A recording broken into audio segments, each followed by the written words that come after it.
নমস্কার, আমি ইন্দিরা। মাই লাইফে তোমাদের সবাইকে স্বাগত। এখানে আছে আমার ছেলে শতদ্রু, ওর নাম শতদ্রু, ওকে আমি সোনু বলে ডাকি।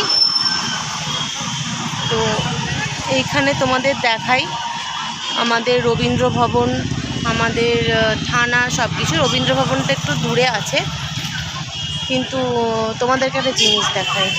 হচ্ছে চন্দননগর জলশ্রী রেস্টুরেন্ট। তো আজকে এখানে প্রচণ্ড ভিড়, যেহেতু শনি রবিবার, তাই জন্যে আমরা এখন আজকে যাওয়ার প্ল্যান ছিল, তো গেলাম না। প্রচুর ভিড়, আর ভেতরে এসি আছে অবশ্যই, কিন্তু গঙ্গার ওপরে এরকম একটা জিনিস, সেখানে এসিতে ঢুকে বসে থাকবো, সেটা ঠিক ভালো লাগে না। তো সেই জন্যে আজকে আর গেলাম না।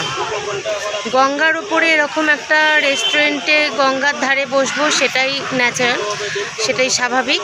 এসি তো বাড়িতেও আছে, তো বা অন্য কোনো রেস্টুরেন্টে গেলেও আমরা এসি পাবো, কিন্তু এরকম সুন্দর জিনিসটা পাবো না।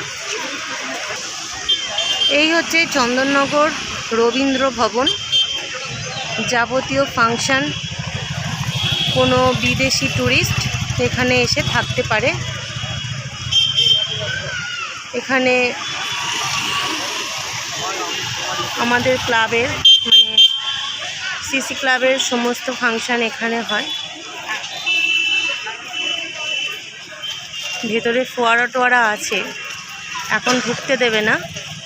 যদি কোনোদিন সেরকম দেখানোর সৌভাগ্য হয় তো নিশ্চয়ই দেখাবো।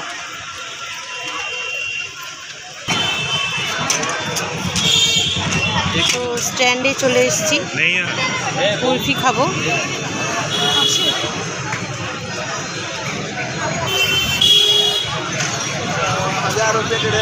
এদের কুলফি রাখার সিস্টেমটা খুব সুন্দর।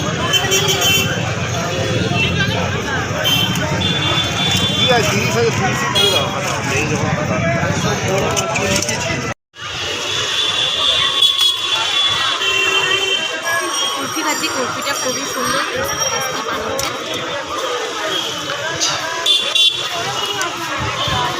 তো বাড়ি চলে এসেছি, জাস্ট ঢুকলাম। কুলফিটা বেশ ভালোই ছিল, স্ট্যান্ডটাও ভালোই ঘোরা হলো। তো বাড়ি এসে এখন দেখি কিছু কাজ আছে, সেই কাজগুলোকে করে নেব। শতদ্রুর কিছু লেখা বাকি আছে, সেইগুলোকে একটুখানি ওকে লিখিয়ে দেব। তো চলো, ভিডিওটা আজকে এই পর্যন্ত। কেমন লাগলো অবশ্যই কমেন্ট করে জানিও। লাইক করবে একটা, যদি ভালো লাগে সাবস্ক্রাইব করবে আমার চ্যানেল মাই লাইফ। আর অবশ্যই যা ডিম্যান্ড, রান্না বান্না দেখবে না, এরকম ব্লগ দেখবে না, কিটিং শো দেখবে, সবই তোমাদের ওপর ডিপেন্ড করছে। তো সেই জন্য নিচে একটা কমেন্ট করে দেবে।